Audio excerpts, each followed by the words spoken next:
बोलिए बेटा तेरी आत्मा तेरे भाई के प्रति है तो बेटा तू चलो जा, लेकिन पुत्र लक्ष्मण तेरी महताई के समान तेरी बड़ी भाभी है सीता और वो संग वन में जा रही है।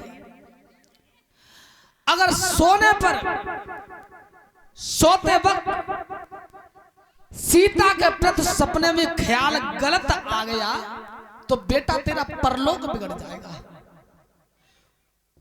उसी समय मैया के पैर पकड़ के बोले हैं शेष अवतारी लक्ष्मण, मैया मैं तेरे चरणों की सौगंध खाकर के वचनबंद होता हूं कि मैया मैं 14 साल तक सोऊंगा नहीं। बोलिए शेष भगवान की जय। राजन परीक्षित इधर में राम लक्ष्मण सीता बन जाए के लिए तैयार भय वाहन में बैठे ताकि पीछे समस्त नगर अयोध्यावासी जहाँ रामो तय अयोध्या चलो संग। श्री राम ने विचार करो 3 प्राणी हम जा रहे हैं और जब पूरे नगर के लिए कौन कौन से गांव में जाके भीख मांगो तब खवाऊंगा।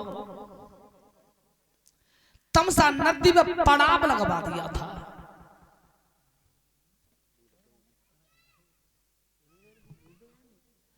तमसा नदी में पड़ाव लगवा दिया था और जैसे आधी रात का वक्त हुआ मंत्री सुमंत्र को जगाया है। अरे सुमंत जागो। समस्त अयोध्यावासी सो रहे हैं। राजन परीक्षित गति क्या हुई?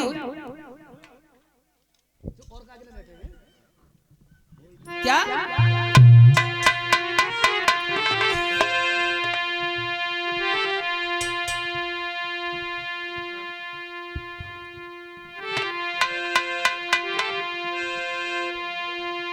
कि दीन बंधु भगवान अरे नजरिया जो अपनी मोड़ दई रे नजरिया जो अपनी मोड़ दई।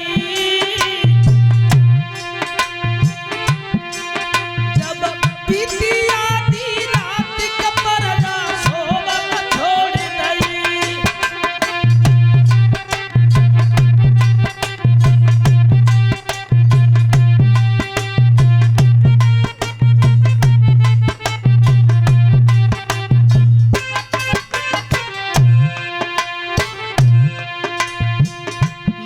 मंत्र को जगाया है।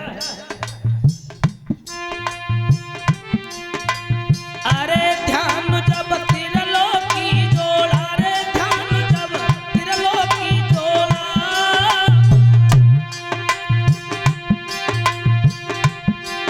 रघुपति को भयो आदेश जोड़ दे बांध में घोड़ा।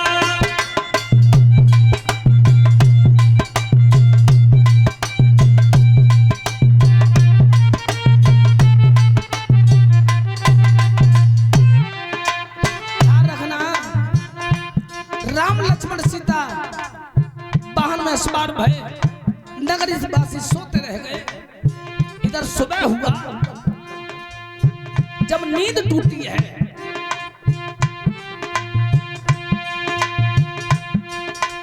अरे भोर भई किरण पसारी है रे भोर भई किरण पसारी है। चारों लग रहे निहार लखत नहीं कहूं पगधारी है।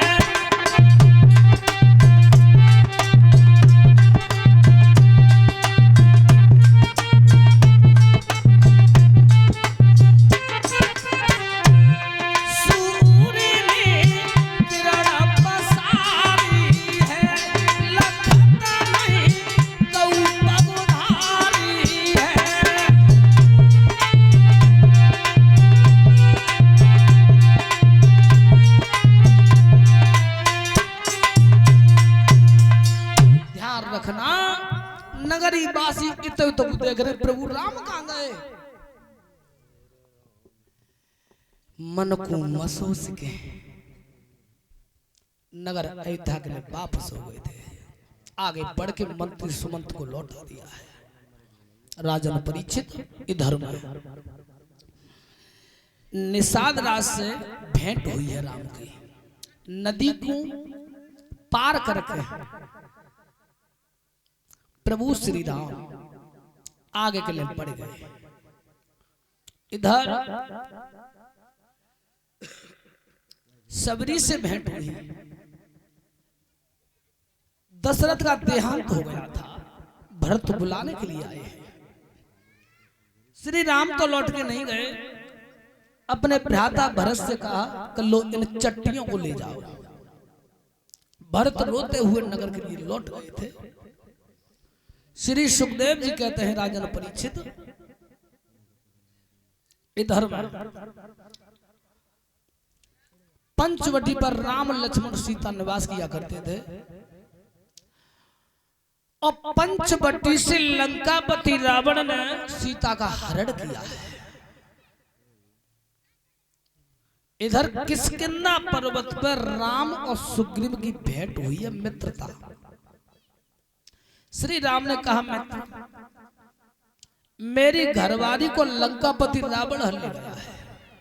हाथ जोड़ के जवाब दिया है सुग्रीव ने, कोई बात ना प्रभु,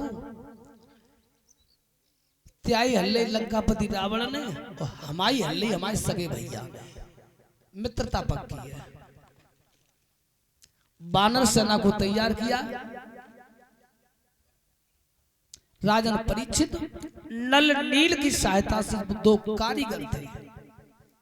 इनको ऋषि का श्राप था कि वे कोई चीज पानी फेंकेंगे तो उनके हाथ की डूबेगी ना। नल नील की सहायता से और लंका के लिए मार्ग बनाया था, पुल। पुल पे है कि सारी सेना गुजर गई थी। है अभिमन्यु नंदन, इधर में राम और रावण का 84 दिन युद्ध हुआ था। 84 दिन। अंत में श्री राम ने महाराज रघु वाला बाण डोरी पे रखा, उसी बाण से लंकापति रावण का वध किया है। बोलिए गोविंद भगवान की क्या हो। इधर में विभीषण का राज अभिषेक किया है। लंका से सीता की बंदी छुड़ा करके और अपने नगर के लिए लौट आए थे। राजन परीक्षित 11,000 वर्ष तक प्रभु श्री राम ने नगर अयोध्या का शासन किया था। कुशलभ को राज्य का अधिकारी बनाया, भाइयों को पुत्रों को अन्य अन्य दिशा का अधिकारी बनाया है। श्री राम का 11,000 पूरा वर्ष होने पर के बाद प्रांत में परम धाम गमन हुआ है। बोलिए गोविंद भगवान की, सियापति रामचंद्र की जय हो। राजन परीक्षित, मैंने तुम्हारे सामने अब तक सूर्यवंश का वृतांत बताया था, अब मैं तुम्हारे सामने चंद्रवंश का वृतांत बता रहा हूं। लेकिन भाइयों, अब तुम सोचोगे सुभाष बड़ा औलाद कर दी। सुने, अगर हम कथा जा यहाँ से कहते रहे तो हम 2 दिन हो जाए, हम कह दे